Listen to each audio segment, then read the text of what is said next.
네, 43번부터 45번 문제 해결해 보도록 하겠습니다. 시 두 편이 실려 있는데요. 박목월의 적막한 식욕과 문정희의 찬밥이라는 시입니다. 먼저 45번에 보기 살펴보면서 작품 감상의 실마리 찾고 그 다음에 그걸 바탕으로 작품 한번 살펴볼게요. 45번에 보면 문학에서 음식은 일상적 삶의 모습을 보여주거나 정서를 환기하는 소재로 활용된다. 그래서 이 음식이 등장할 때 일상적 삶의 모습을 보여주기도 하고 정서를 환기한다, 불러일으키는 소재로도 활용된다. 그래서 아마도 이 두 작품에서는 어떤 음식이 등장할 것 같은 예감이 듭니다. 자, 먼저 가에는 모밀묵을 매개로 형상화된 삶의 모습을 떠올리며 인생의 허전함과 쓸쓸함을 달래고 싶은 화자의 정서가 드러난다. 그래서 가에서의 핵심은 이 모밀묵을 매개로 한 어떤 허전함과 쓸쓸함을 달래고자 하는 화자의 정서가 핵심이 되겠죠. 자, 나에는 화자가 아플 때 혼자 찬밥을 먹었던 경험에서 어머니의 희생적 삶을 깨닫고 어머니를 그리워하는 정서가 드러난다. 그래서 나 작품에서는 어머니의 희생적 삶과 그리움의 정서인데 핵심이 그 희생적 삶과 그리워하는 정서가 드러나기 위한 경험으로서 혼자 찬밥을 먹었던 경험이 아마 언급이 되나 봅니다. 자, 그러면 우리는 앞으로 작품 넘어가서 박목월의 적막한 식욕부터 한번 살펴보겠습니다. 자, 모밀묵이 먹고 싶다. 앞서 보기에서 이 모밀묵을 매개로 해서 화자가 인생의, 선생님 여기다 써볼게요. 인생의 허전함과 쓸쓸함을 달래고 싶다고 했거든요. 그러면 이런 정서가 어떻게 드러나는지 보면 되겠죠. 자, 모밀묵이 먹고 싶다. 그래서 화자의 어떤 태도나 혹은 정서라고 볼 수 있겠습니다. 그 싱겁고 구수하고 못나고도 소박하게 점잖은 촌잔칫날 팔무상에 올라 새사돈을 대접하는 것. 자, 잔칫날에 새사돈을 대접하는 것. 이것이 바로 모밀묵이 되겠죠. 자, 그것은 저문 봄날 해질 무렵에 허전한 마음이 마음을 달래는 쓸쓸한 식욕이 꿈꾸는 음식. 자, 지금 이 모밀묵과 관련된 내용들이 이렇게 묘사되고 있습니다. 이런 식으로 새사돈을 대접할 때도 먹는 것이고 마음이 마음을 달래는 또 쓸쓸한 식욕이 꿈꾸는 음식이기도 한 것이죠. 또한 인생의 참뜻을 짐작한 자의 너그럽고 넉넉한 눈물이 갈구하는 쓸쓸한 식성. 이렇게 자, 뭔가 그 정서를 드러내는 듯한 표현들이 많이 언급되고 있습니다. 아버지와 아들이 겸상을 하고 손과 주인이 겸상을 하고, 손이라는 건 손님과 주인이란 뜻이겠죠. 손과 주인이라는 건 산나물을 곁들여 놓고 어수룩한 산기슭에 허술한 물방아처럼 슬금슬금 세상 얘기를 하며 먹는 음식. 이렇게. 자, 그리고 마디가 굵은 사투리로 은은하게 서로 사랑하며 어여삐 여기며 그렇게 이웃끼리 이 세상을 건너고 저승을 갈 때 보이소 아는 양반 앙인기요 보이소 운마을 이생은 앙인기요 서로 불러 길을 가며 쉬며 그 마지막 주막에서, 왜냐하면 저승이니까요, 걸걸한 막걸리 잔을 나눌 때 절로 젓가락이 가는 쓸쓸한 식욕. 자, 이렇게. 자, 그래서 이 적막한 식욕이라는 작품에서는 앞서서 본 것처럼 인생의 허전함과 쓸쓸함을 달래고 싶다고 했는데, 그 허전함과 쓸쓸함을 달래는 그 자신의 정서를 드러내기 위해서 모밀묵이라는 음식을 지금 통해서 어떤 상황들을 보여주고 있었습니다.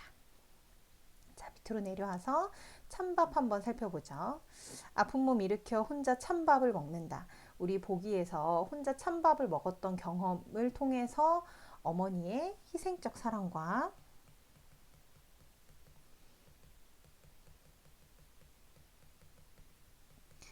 어머니의 희생적 사랑과 그 다음에 어머니를 그리워하는,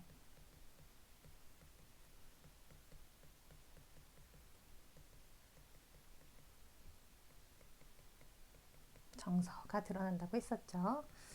어머니 희생적 사랑, 네, 이렇게 써보도록 하겠습니다. 자, 지금 아픈 몸 일으켜서 혼자 찬밥을 먹는다고 했어요. 이게 바로 이제 화자의 상황, 시적 상황이 되겠죠. 자, 찬밥 속에 서리빨이 목을 쑤신다. 부엌에는 각종 전기 제품이 있어 1분만 단추를 눌러도 따끈한 밥이 되는 세상. 요즘에 따끈한 밥 먹기 굉장히 쉽죠. 찬밥을 먹기도 쉽지 않지만, 왜냐하면 이렇게 쉽게 따끈한 밥이 되기 때문에 오늘 혼자 찬밥을 먹는다. 가족에겐 따스한 밥 지어 먹이고 찬밥을 먹던 사람. 자, 이 사람이 바로 누구겠어요? 그렇죠. 어머니겠죠. 예전에 어머니가 가족들한테는 따스한 밥을 먹이고 본인은 남았던 찬밥을 먹던 그 사람. 이 빠진 그릇에 찬밥 훑어 누가 남긴 무조각에 생선 가시를 핥고 몸에서는 제일 따스한 사랑을 뿜던 그녀. 역시나 어머니의 모습입니다. 맛있는 생선 토막은 다 가족들이 먹고 그 생선과 함께 졸였던 무 조각이나 아니면 남은 생선 가시만 하는 어떤 그런 어머니의 모습을 통해서 어머니의 희생적 삶을 우리는 볼 수 있는 거죠. 깊은 밤에도 혼자 달그락거리던 그 손이 그리워. 누구의 손? 어머니의 손이 그리워. 나 오늘 아픈 몸 일으켜 찬밥을 먹는다. 집집마다 신을 보낼 수 없어 신 대신 보냈다는 설도 있지만 홀로 먹는 찬밥 속에서 그녀를 만난다. 나 오늘 세상에 찬밥이 되어. 네, 이런 내용의 시였습니다. 자, 그러면 밑으로 내려와서 먼저 43번 문제. 가와 나의 공통점으로 가장 적절한 것을 고르라고 했는데 1번 수미상관의 형태로 구조적 안정감을 부여하고 있다. 여러분, 여기서 수미상관이라든가 구조적 안정감이라는 개념은 우리가 알아둬야 할 시적 개념입니다. 수미상관은 시의 처음과 마지막이 비슷하거나 거의 동일한 문장 혹은 표현으로 이루어져 있는 표현을 우리가 수미상관이라고 하는데, 이 수미상관은 시의 처음과 마지막이 유사한 구절 혹은 똑같은 구절로 이루어져 있기 때문에 우리가 위와 아래가 똑같으면 이것이 굉장히 안정감을 주는 구조다라고 이야기를 하거든요. 그래서 그걸 구조적 안정감을 보여준다라고 표현하는데, 여기서는 두 작품 다 수미상관은 드러나지 않습니다.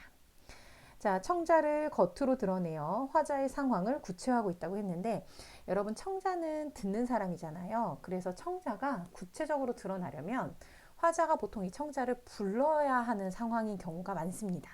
그래서 가 같은 경우에는 여기 저승 갈 때 보이소 아는 양반 아닌기요, 보이소 음마오리 생언 아닌기요 라고 해서 상대방에게 뭔가 말을 거는 듯한 표현을 해주잖아요. 그래서 이런 설정들은 청자를 겉으로 드러냈다고 볼 수도 있습니다.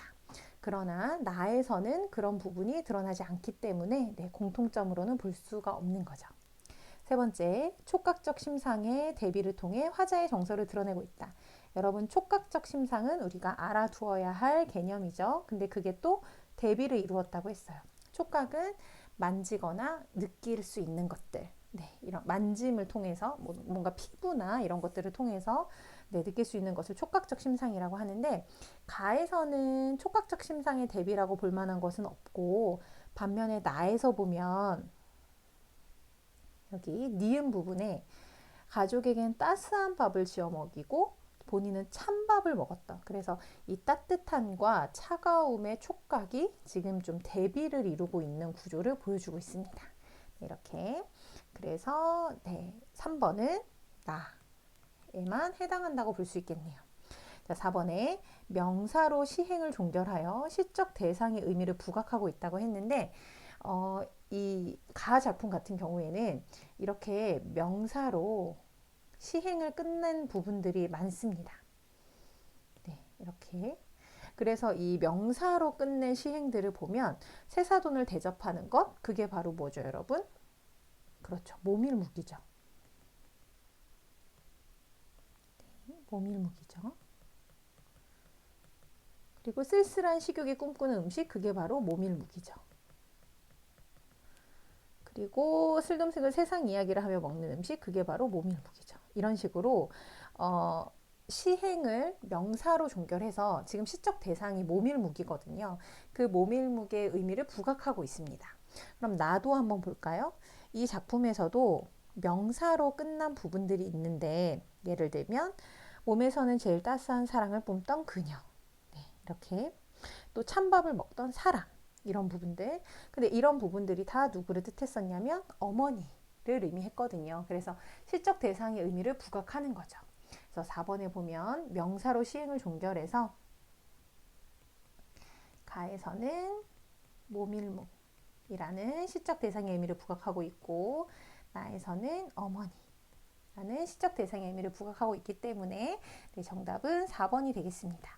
자, 5번에 향토적 분위기가 드러나는 표현을 활용하여 주제를 강조하고 있다고 했는데, 여러분이 또 알아둬야 할 네, 개념어가 바로 이 향토적 분위기예요. 여러분이 향토적이다라는 말은 우리가 고향 할 때 그 의미를 생각하면 좋을 것 같아요. 향토적. 그래서 고향이나 아니면 시골의 정취가 담긴 것을 향토적이다라고 이야기하거든요. 그래서 가 작품 보면 비교적 향토적 분위기가 잘 드러납니다. 어떤 고향의 촌잔칫날이라든가 아니면 뭐 산나물이라든가 물방아라든가 이런 단어들에서. 근데 반면에 나에서는 이런 어떤 시골이나 고향과 같은 느낌을 좀 얻기는 어려워요. 그래서 네, 5번도 공통점이라고 보기는 좀 어려울 것 같습니다. 자, 밑으로 내려와서 44번에 기억과 니은에 대한 설명으로 가장 적절한 것을 고르라고 했는데, 네, 앞으로 넘겨서 보면 여러분, 기억은 이 따끈한 밥이거든요. 따끈한 밥은 1분만 단추를 눌러도 따끈한 밥이 되는 세상이래요. 그러면 이럴 때 따끈한 밥은 무엇을 의미하냐면 문명이 발달해서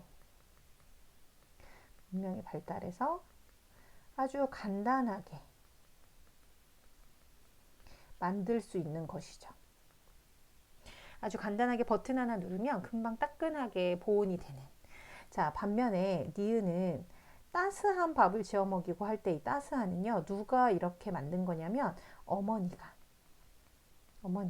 가족들에게 주기 위해서 따뜻한 밥을 지어서 가족들에게 주는, 즉 어머니의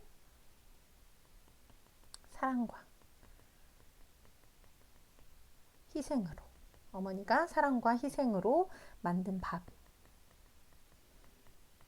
거죠. 그래서 둘 다 뭔가 따끈하고 따스한 밥이라는 표현이지만, 기억에서는 요즘에 문명으로 만들 수 있는 그냥 쉽게 만드는 밥인 거고, 니은에는 어머니의 사랑을 통해서 만들어진 밥을 의미한다고 보면 좋겠습니다.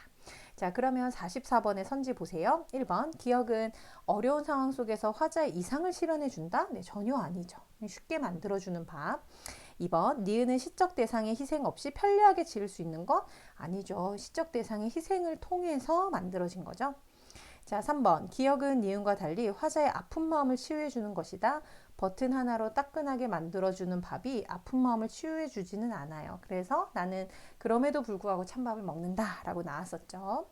자, 4번, 니은은 기억과 달리 시적 대상에 가치 있는 사랑을 느끼게 하는 것이다. 시적 대상은 누구요? 어머니.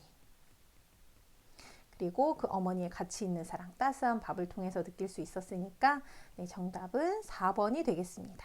자, 5번에 기억은 과거의 기억 속에, 니은은 현재의 생활 속에 존재하는 것이라고 했는데, 오히려 버튼 누르면 금방 따끈한 밥이 되는 기억이 현재의 생활에 좀 더 가깝고요. 어머니가 지어주셨던 그 따스한 밥, 지금은 그녀를 뭔가 만날 수 없는 상황일 테니까 바로 이 어머니가 쥐어주셨던 따스한 밥이 과거의 기억 속에 있다라고 보는 것이 조금 더 적절하겠습니다. 자, 45번 문제, 우리 아까 보기 봤었죠. 가에서는 인생의 허전함, 쓸쓸함을 달래고자 하는 마음.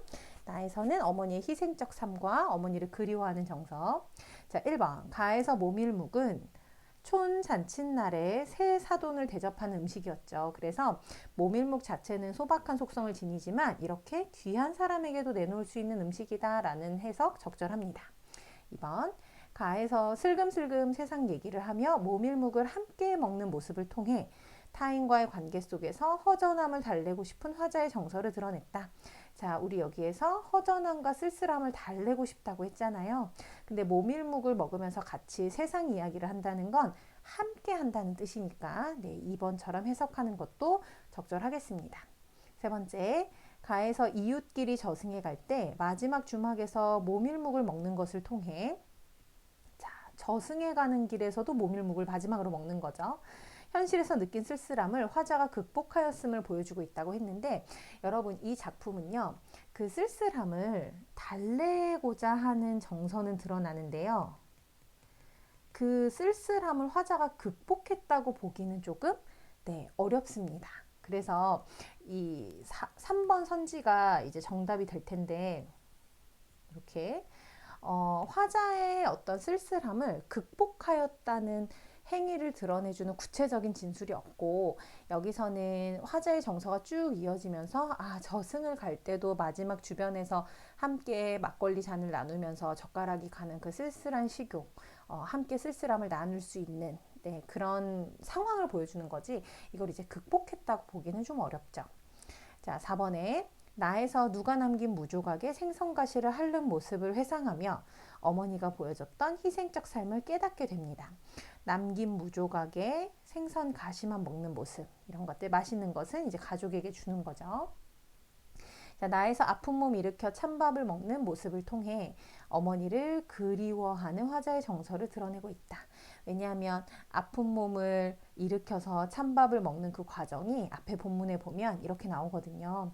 홀로 먹는 찬밥 속에서 그녀를 만난다 라고 했으니까 어머니를 그리워하는 화자의 정서라고 볼 수 있겠습니다.